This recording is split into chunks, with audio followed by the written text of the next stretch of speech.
बच्चू कडू यांना अर्बन नक्षलाईट ठरवायचा प्रयत्न होता. काय शहरी नक्षलवाद. ज्या राज्यामध्ये कोणी आंदोलन केलं शेतकऱ्यांच्या प्रश्नावर,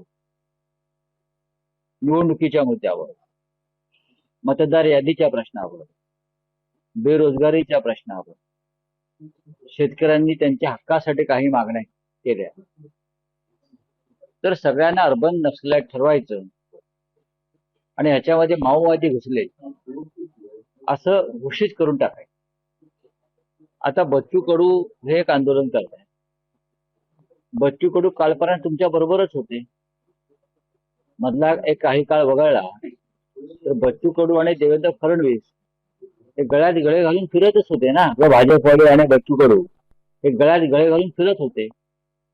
पण आता बच्चू कडू किंवा त्यांच्या बरोबरचे त्यांचे सहकारी जे आता isakal.com आहे देशातील नंबर 1 ची मराठी न्यूज वेबसाईट. प्रत्येक अपडेटसाठी isakal.com ला नक्की भेट द्या. आंदोलनात सहभागी झाले किंवा हजारोच्या संख्येने लोक त्यांच्याबरोबर चालतायत.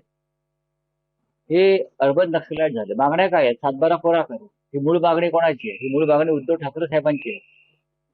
7/12 कोरा करा नाहीतर चालते व्हा, ही मागणी उद्धव ठाकरे यांची आहे, शिवसेना पक्ष प्रमुख.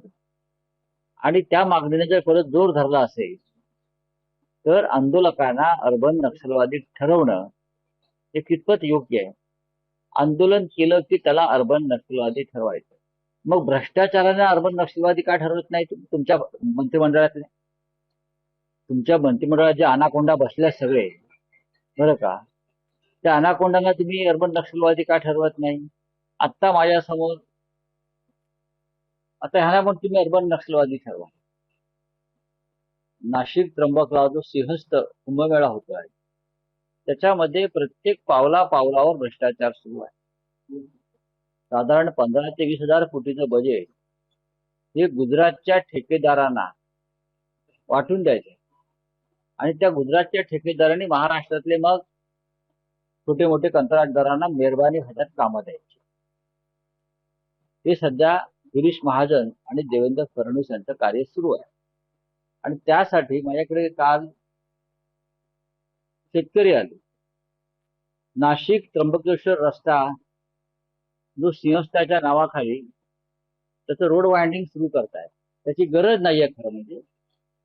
आणि दोन्ही बाजूनी हे जे आहे नाशिक महानगर प्रदेश विकास प्राधिकरण, हे दोन्ही बाजूनं जागा ताब्यात घेऊन शेतकऱ्यांच्या घरांवर, अधिकृत घरांवर, शेतकऱ्यांच्या व्यवसायावर, काही लहान लहान हॉटेल्स आहेत, दुकानं आहेत, त्याच्यावरती परवानगी आहेत, शासनाच्या मंजुऱ्या आहेत, त्याच्यावरती बुलडोझर फिरवून हजारो शेतकऱ्यांना नाशिक त्र्यंबक रोडला तुम्ही उद्ध्वस्त आणि बेघर करताय, बेरोजगार करताय.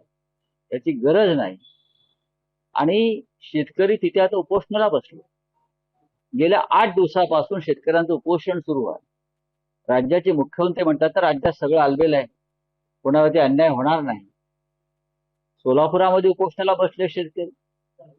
नाशिकमध्ये हे जे शेतकरी आहेत हे मी तुम्हाला सांगतो की साधारण 12 ते 13 गावं आहेत. ही पिंपळगाव, बहुला, बेळगाव, ढगा, मैरावणी, तळेगाव, अंजिनरी, खंबाळे, पेगलवाडी यासह साधारण 16 गावांचा शेतकरी उद्ध्वस्त असतात. त्यांच्या शेतातून रस्ते नेत आहेत. काय गरज काय?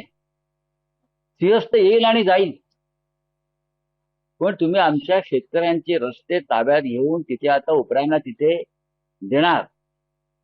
शेतकरी उपोषणाला बसलाय. अजून तिथे गिरीश महाजन गेलेले नाहीये, पालकमंत्री. मुख्यमंत्र्यांकडे जाऊन शेतकरी थकलेले आहेत. भाजपचे आमदार सुद्धा जाऊन थकले. काय शेतकऱ्यांना उद्ध्वस्त करायचं? बच्चू कडू रस्त्यावरती आहेत त्यांच्या कार्यकर्त्यांचं.